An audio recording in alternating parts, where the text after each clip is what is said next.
Assalamu alaikum. Hi guys.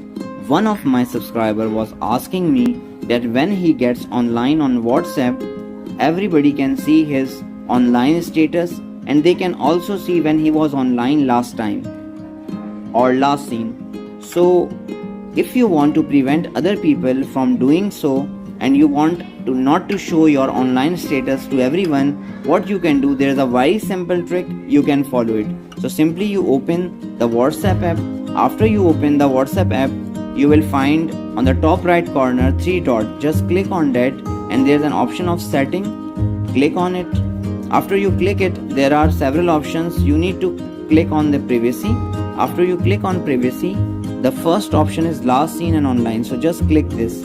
After you click this, usually this everyone option is chosen and people can see that when we were last time online. So you need to click on nobody, so nobody can see when you were online last time. And if you also don't want people to see you as online, so click on this second option, same as last seen.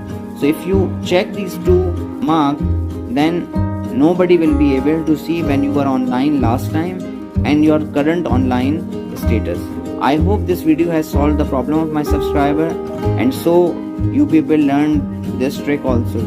If this video is helpful for you, give it a like, subscribe my channel, and don't forget to hit the bell icon as I upload informative videos every week. And if you have any query, feel free to write in the comment. I will answer it inshallah. Take care. Allah Hafiz.